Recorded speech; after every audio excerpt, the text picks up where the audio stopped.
Hello students, आप सभी का हमारे इस यूट्यूब चैनल में स्वागत है। स्टूडेंट्स, हम कॉम्प्लेक्स एनालिसिस का पेपर सॉल्व कर रहे थे। क्वेश्चन नंबर 4C पे हम पहुंच चुके हैं। ये evaluate the following integral along the line segment से L from 0 to pi plus 2i to iota.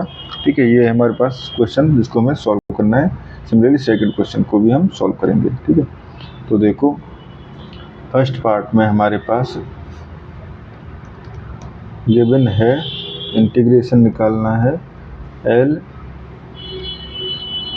cos z upon 2 dz। ठीक है, एल जो है वो लाइन सेगमेंट है 0 to पाई प्लस 2 आयोटा।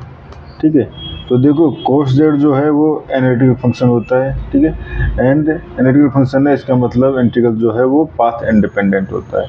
ठीक है, तो यहाँ से करेंगे सिंस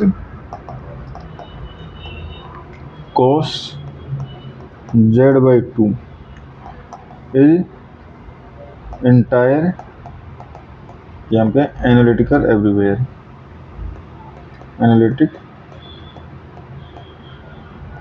एवरीवेयर।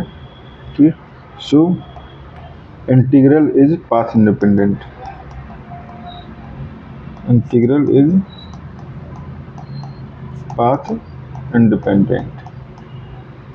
ठीक है, पाथ इंडिपेंडेंट है तो हम कह सकते हैं so integration of L cos z/2 dz equal to F.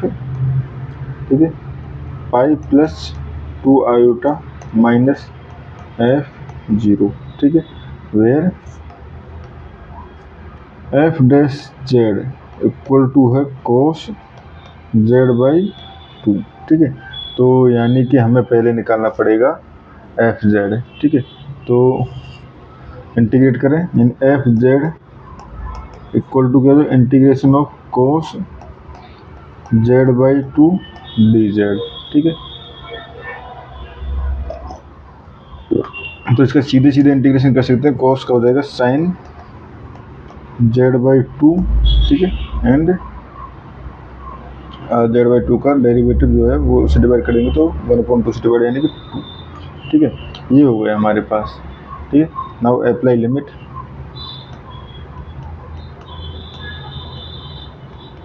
ठीक है, तो ये हो जाएगा हमारे पास integration L cos z/2 dz equal to 2 तो बाहर रहेगा। ठीक है, और ये हो जाएगा साइन, ठीक है, पाई प्लस 2 आयोटा अपॉन 2।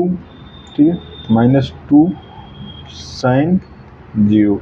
अब साइन 0 तो 0 हो जाएगा। ठीक है, तो ये हो जाएगा हमारे पास इक्वल टू 2 और ये हो गया साइन पाई/2 plus iota.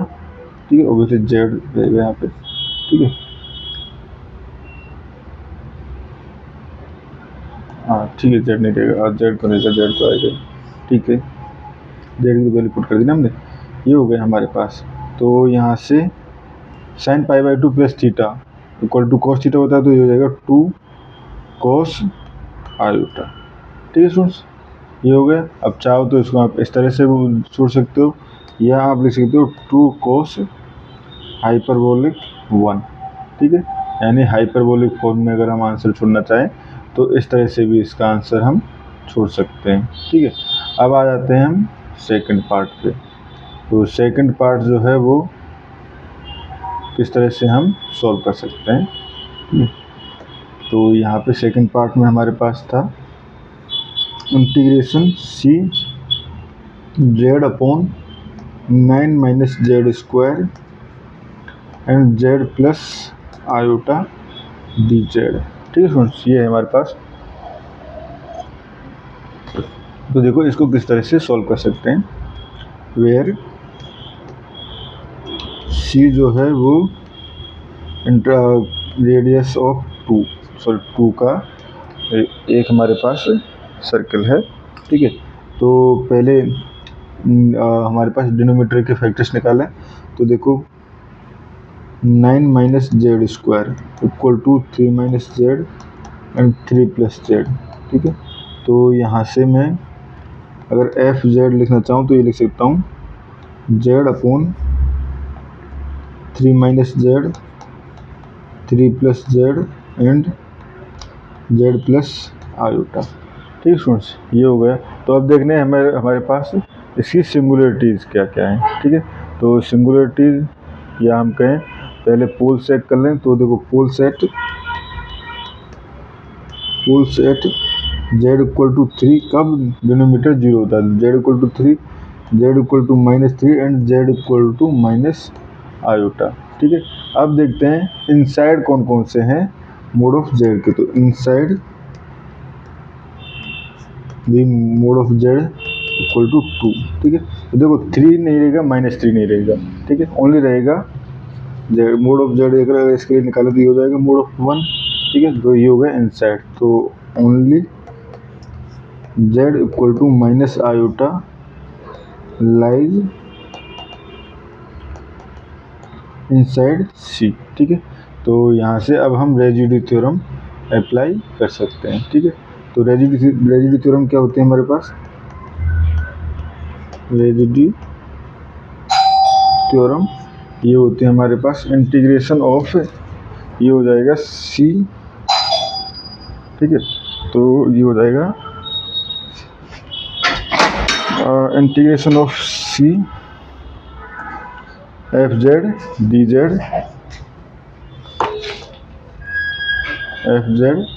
Z equal to 2 pi iota and residue and F minus iota. ठीक है, तो पहले रेजिड्यू कंप्यूट करें at Z equal to minus iota.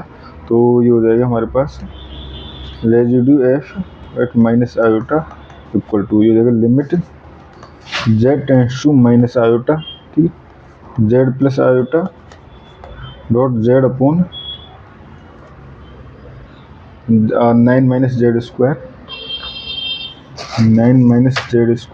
And Z plus iota. तो जेड प्लस आयोटा से जेड प्लस आयोटा कट जाएगा। ठीक है, अब लिमिट अप्लाई कर दें तो ये हो जाएगा हमारे पास minus iota upon 9 minus iota square equal to minus iota upon 9 minus, और ये हो जाएगा हमारे पास माइनस आयोटा का स्क्वायर बेसिकली -1 ही रहेगा। तो ये हो जाएगा माइनस माइनस पॉजिटिव हो जाएगा +1। तो ये हो जाएगा हमारे पास माइनस आयोटा अपॉन 10। ठीक है स्टूडेंट्स, ये हो गया हमारे पास। तो रेजिड्यू हो गया ये।